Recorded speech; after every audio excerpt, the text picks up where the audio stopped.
Ang babaeng tila perpekto ay isa palang bully. Tuwang-tuwa siyang mang-api ng ibang tao kasama ang kanyang boyfriend at ang paborito nilang biktima ay isang lalaki. Pero hindi lang yon, perpekto rin ang buhay niya. Isang araw, naisipan niyang i-test drive ang bago niyang kotse na nagkakahalaga ng mahigit $100,000. Habang nagmamaneho, na-distract siya at bigla na lang nakabundol ng isang lalaki. Pagkagising niya, nakahinga siya ng maluwag. Akala niya panaginip lang ang lahat. Pero nagkamali siya. Nang makita niya ang sira sa kotse, napagtanto niyang totoo pala ang nangyari. Ngayon, balisa siya at umaasang magiging maayos ang lahat. Sana. Hanggang sa makatanggap siya ng mensahe mula sa isang anonymous na tao na nagka-claim na siya ay isang saksi. Isang taong handang gawing impyerno ang buhay niya. Kaya paano nga ba nagsimula ang lahat? Nagsisimula ang kwento sa isang lalaking nakatakip sa mga mata ng isang batang babae para sa isang sorpresa. Mukhang excited at curious ang bata. Tinanong niya ang kanyang ama kung ito na ba ang sorpresang ipinangako niya. Sinigurado ng ama na magugustuhan niya ito. Sa wakas, sinabi ng ama na pwede na niyang imulat ang kanyang mga mata. Sa una, natulala ang bata. Isa pala yung brand new na puting Porsche na nagkakahalaga ng $100,000. Anong klaseng ama ba ang bumibili ng Porsche bilang isang regalo? Siyempre, yung mayayamang klase ng tao lang ang gumagawa niyan.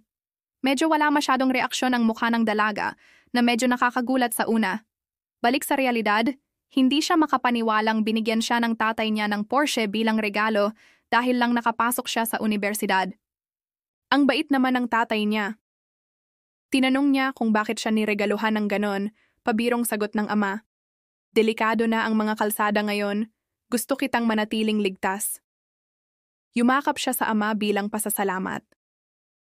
Ang pangalang ng dalagang, ito ay Hosa, at meron siya ng lahat ng pinapangarap ng karamihan. Isang mayamang ama, isang kilalang negosyante, at ang mismong alkalde ng lungsod. Nakatira siya sa isang marangyang bahay at namumuhay ng magarbo. Lumipat ang eksena sa isang silid-aralan kung saan gulat na gulat ang mga babae. Ikinukwento ni Hosa ang nangyari sa kanyang mga kaibigan. Isa sa kanila, isang babaeng maitim ang buhok. Ang nagtanong kung totoo bang binilhan siya ng Porsche ng tatay niya bilang gantimpala sa pagkakatanggap niya sa universidad. Sumagot si Hosa na convertible pa nga ang modelo, halatang medyo nagyayabang. Isa pang kaibigan ang lumapit at tinanong kung kailan nila ito isasama sa test drive. Sabi ni Hosa, hindi pa siya pwedeng magmaneho nito hanggat hindi siya nakapagtatapos, utos ng tatay niya. Pinaalalahanan siya ng kaibigang maitim ang buhok na 3 buwan na lang naman bago ang graduation, kaya malamang sa lisensya lang ang problema. Ipinahayag ni Hosa ang inis niya, sinabing ang 3 buwang iyon ay parang isang habambuhay. Hindi, maintindihan ng kaibigan kung bakit siya naiinis. Sabay sabing habang ang ibang estudyante ay sumasakay ng bus papuntang paaralan, si Hosa ay may Porsche. Napatawa si Hosa sa sinabi nito. Sa sandaling iyon, bigla silang naistorbo ng isang lalaking mukhang kinakabahan at may mga benda sa mukha. Inabot niya kay Hosa ang instant noodles at sa unang tingin, iisipin mong isa siyang simpleng tao o isang alalay. Nanginginig pa rin, iniabot niya ito sa kanila. Habang nagpapasalamat siya, tinawag niya itong Hyunwoo na agad namang tumalikod para umalis. Pero napansin ni Joshua na may kakaiba, kaya tinawag niya ito at tila nanlamig si Hyunwoo sa narinig. Sabi ni Joshua, ang gusto niya ay spicy noodles. Sinubukang magpaliwanag ni Hyun na wala na raw ang maanghang sa tindahan, kaya ibang klase na lang ang binili niya. Mukhang naintindihan naman ni Joshua, pero napansin niyang ang binili nito ay yung pinakaayaw niya. Ang thoughtful mo naman, sarkastikong sabi niya. Pero hindi pa doon natapos. Idinugtong pa ni Joshua na kung gusto raw ni Hyunwoo na kainin niya yon, hindi talaga mangyayari. Isa sa mga kaibigan niya ay sumabat. Sinusubukan ng kaibigan na manggulo, pero muling humingi ng paumanhin si Hugh at umatras. Kaswal na binuksan ni Hosea ang instant noodles tapos sinabi niya, kung hindi ito yung gusto ko, hindi ko to kakainin. Pagkatapos ay dumura siya sa loob ng noodles. Gulat na gulat si Yanu, pati na rin ang mga nakatingin. Sigurado akong pati kayo, mga nanonood, ay nagulat. Sunod, sinabi niya kay Hugh na siya ang kumain nito. Bakit nga ba ang isang babaeng may perpektong buhay ay kailangang manbuli? Tinanong niya si Hugh kung anong problema habang pilit itong nag-iisip ng palusot. Maya-maya'y tinawag niya ang isang lalaking nagngangalang Heho at kitang-kita ang takot sa mukha ni Hyunwoo. Sinabi ni Hosea na si Heho ang kanyang boyfriend. Sinabi ni Hosea na ayaw kainin ni Hugh ang noodles para palabasing siya ang masama. Astig, di ba? Si Jeho, halatang galit, tinanong kung tama ba ang narinig niya kahit wala pa siyang alam sa buong pangyayari. Si Yanwoo, nanginginig, pilit na nagpapaliwanag at sa huli, pumayag na lang kainin ang noodles para lang maiwasan ang gulo. Pero hindi na nag-aksaya ng oras si Jeho. Sinuntok niya agad si Yanwoo ng malakas, sabay mura, at sa lakas ng suntok, tumilapon si Yanwoo. Ngumiti si Hosea habang ang kaibigan, niyang maitim ang buhok ay walang reaksyon, parang sanay na, "Ayun na naman," ang nasa isip. Bumangga si Hugh sa locker ng mga estudyante. Lumapit si Jeho sa kanya. Tinawag siyang idiot ni Jeho. Si Yanwoo, desperadong matapos na ang pambabastos, ay umamin na kakainin na lang niya ang noodles. Tumawa si Jeho at yumuko, sabay biro na kapag kinain ni Yanwoo yon, para na rin silang nag-indirect kiss ni Joshua. Nagtawanan si Joshua at ang mga kaibigan niya sa sinabi, "Hindi mo aakalain, di ba?" Si Yanwoo, pawis na pawis sa kaba, sinubukang tumanggi at magpaliwanag. Pero pinaikot ni Jeho ang sitwasyon, sabay tanong, "Ganon? So tingin mo madumi si Joshua kaya ayaw mong kainin?" Na-corner si Yanwoo at sinubukang makiusap, tinanong, si Jeho kung may iba pa siyang pwedeng gawin. Pero si Jeho, na halatang enjoy sa power trip, ngumiti lang. Nagmumura si Jeho ng may kalokohan at patuloy na binubuli si Yanwoo habang pinapanood ni Joshua. Pakiramdam ni Joshua na perpekto ang buhay niya, parang isang panaginip, ang perpektong buhay paaralan niya. Lumipat ang eksena sa isang chat, kasama ang tatay niya na nagsabi na uuwi siya ng late dahil sa trabaho. Sinabi ni Joshua na mag-ingat siya at huwag masyadong uminom. Dahil hindi uuwi ang tatay niya, nagdesisyon si Joshua na magmaneho ng Porsche ng gabing iyon. Bumangga siya sa kalsada, binabaybay ang daan ng mabilis, habang tinatangkilik ang gabi, at ang buwan habang nagmamaneho siya sa convertible. Sandaling nakalimot siya at na-distract, iniisip. Habang iniisip ni Joshua kung gaano kaperpekto ang buhay niya, bigla niyang na-realize na tumalikod na siya sa kalsada. Hindi niya napansin ang isang lalaking tumatawid at sa isang iglap, nagbago ang ekspresyon niya sa pagkagulat. Sabay silang sumigaw at tumama ng malakas ang mabilis na Porsche sa lalaki. Mula sa itsura, mukhang nasa kritikal na kondisyon siya, agad niyang pinatigil ang sasakyan. Hindi nakaligtas ang lalaki, nakahandusay siya ng walang buhay sa kalsada. Si Joshua, naguguluhan at hindi makapaniwala sa nangyari, patuloy na sinusubukang intindihin ang mga pangyayari. Ang Porsche ay tinadtad ng dugo at natatakot siya sa aksidenteng kanyang naidulot. Lumipat ang eksena sa isang news report. Tinutukoy sa balita ang kaso, ipinakita na may nakuhang ebidensya mula sa insidente. Ang mga mamamahayag ay nagtangkang tanungin siya tungkol sa nangyari. Umiiyak siya at humihingi ng paumanhin sa nangyari. Bigla siyang nagising, isang bangungot lang pala. Basang-basa siya ng pawis at nahirapan siyang makatulog, ngunit nakahinga siya ng maluwag ng matanto niyang panaginip lang pala ito. Napatawa siya ng nerbiyos habang naghahanda para sa school.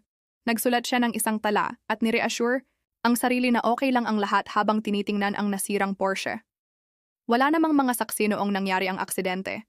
Plano niyang itago ang pinsala, kaya naglagay siya ng tala sa nasirang gate.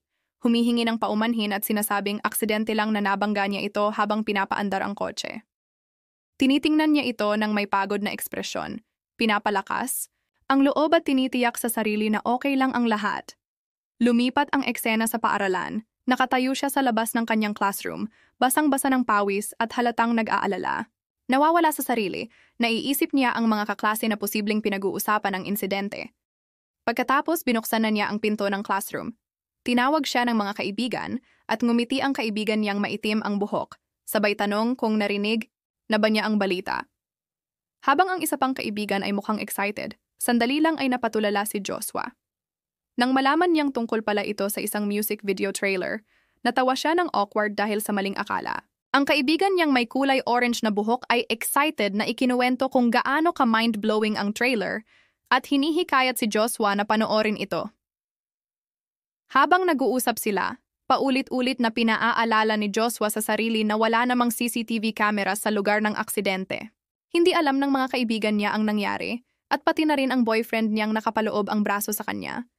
Patuloy niyang pinapalakas ang loob, tinitiyak sa sarili na lahat ay mukhang maayos, kahit na si Yanwoo ay nagsisilbi sa kanya, wala namang tila nagbago.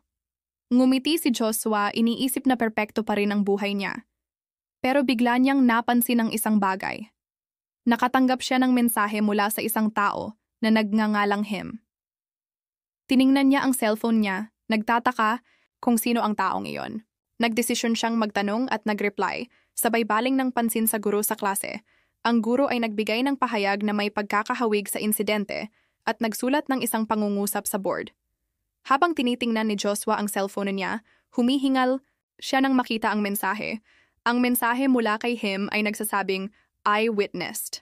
At sa sandaling iyon, nagsimula nang maggumuho ang mundo ni Joshua. Tinitingnan niya ang cellphone niya nang may pagkagulat, pilit na nagpapanatili ng composure. Samantala, ang guro ay nagsusulat ng pahayag sa board, Heaven knows, earth knows, the child knows, I know.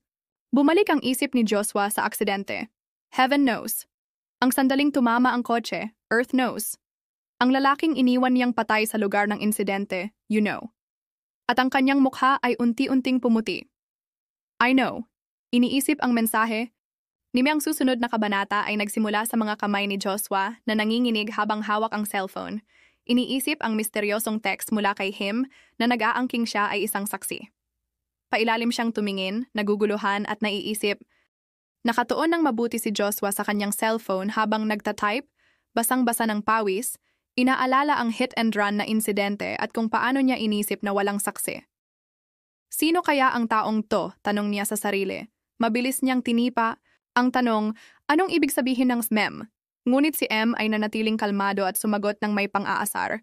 Huwag mong gawing parang hindi mo alam XD. Nainis at nabisit si Joshua. Napakunot ang noo at tinangka niyang takutin si M na i-block siya kung magpapatuloy ito sa pagsasalita ng walang kwenta. Sa puntong ito, nahulog na siya sa patibong. Ang sinuman na tunay na inosente ay magpapabaya na lang sa mensaheng ganito. Agad sumagot si impinipilit ni M na hindi siya weirdo. At sa ngayon tatawagin natin siyang He, hanggang sa malaman pa natin ang iba. Nakatingin si Joshua sa cellphone niya ng may kalituhan, tinatanong ulit kung ano ang ibig sabihin ng sinasabi ni M. Patuloy si M na may kumpiyansa na nagsasabing alam niya ang lahat ng ginawa niya. Tumulo ang pawis sa mukha ni Joshua habang nagsisimula na siyang magpanik. Sino ba naman ang hindi matataranta sa ganitong sitwasyon? Nag-aalalang sumulyap siya sa paligid ng classroom, nagtatangkang hindi mahalata habang nagtatype ulit. Yumuko siya sa ibabaw ng desk para mapanatili ang composure. Kasi nga, nangyayari lahat ng ito habang nasa klase siya. Tinatanong niya si M kung bakit ito gumagawa ng ganito at sumagot si M ng may pang-aasar. Tinanong siya kung bakit siya nagiging sobrang formal. Tinutukso siya nito, nagtatawanan, at tinanong kung bakit hindi niya alam. Nang desperado na, nagtanong si Joshua kung may gusto ba siyang makuha at sumagot si M ng may kalituhan. Pagkatapos, nagbigay si M ng nakakabahalang hiling, sabihin mo ang isang nakakatawa kay Kim Andel.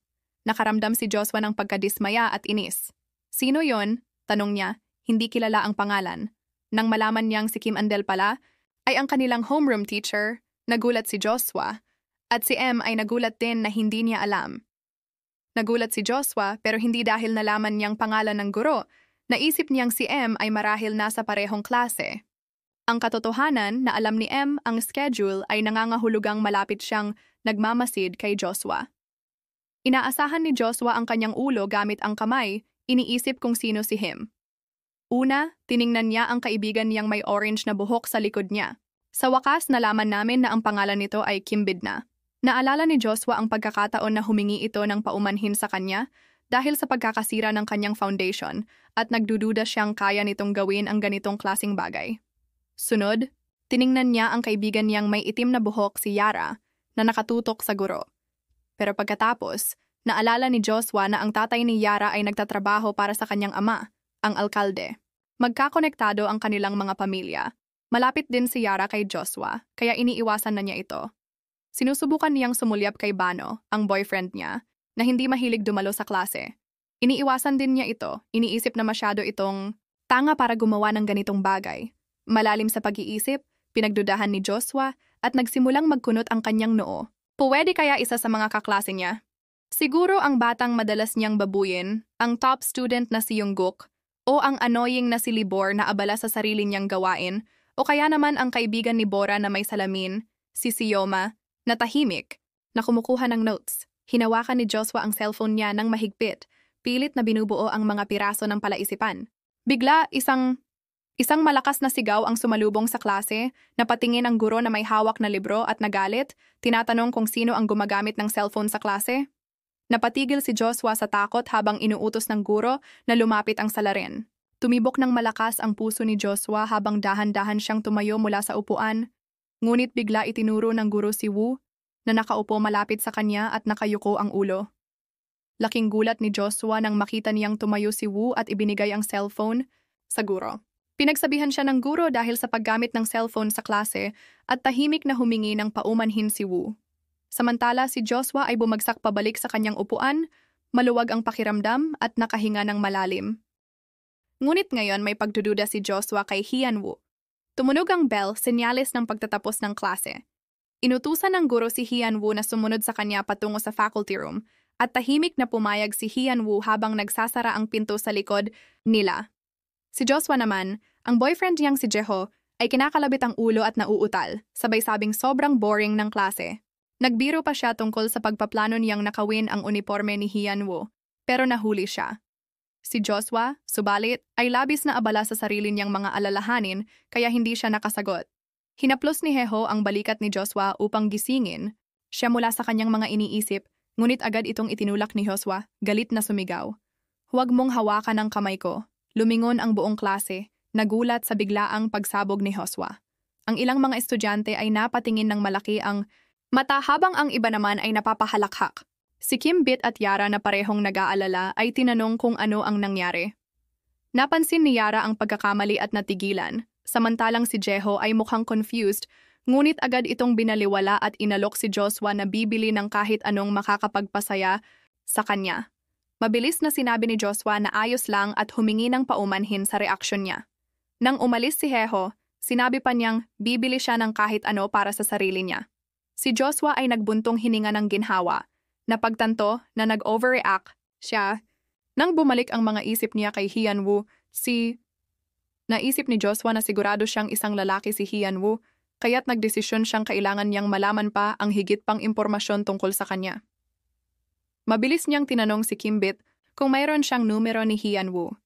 Biglang napantumanaw ang buong klase, tila nagulat at parang narinig nila ang isang hindi kapani-paniwala na bagay. Naguluhan si Joshua, nagtataka kung may nasabi ba siyang kakaiba. Si Kimbit ay lumapit, nagtataka, at tinanong siya kung bakit kailangan niya bigla ang numero ni Hian Wu. Si Joshua, kabado, ay mabilis na nag-deny na may espesyal na dahilan at nagpatuloy na magpaliwanag na wala lang, hindi ito dapat gawing isyu. Sa isip ni Joshua, iniisip niyang basta't magpanggap siyang normal, magiging maayos ang lahat. Samantala, sa faculty room, pinagsasabihan ng guro si Young W, pinagsabihan ng guro si Hian Wu dahil sa paggamit ng cellphone sa klase. Sunod, nag-apologize ang guro at ipinaliwanag na sana ay sinabi na niya ito.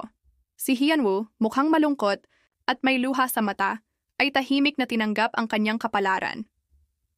Nagsimula ang kabanata na si Joshua ay nagpadala ng mensahe kay Hian Wu, tinatanong kung maaari siyang makipagkita.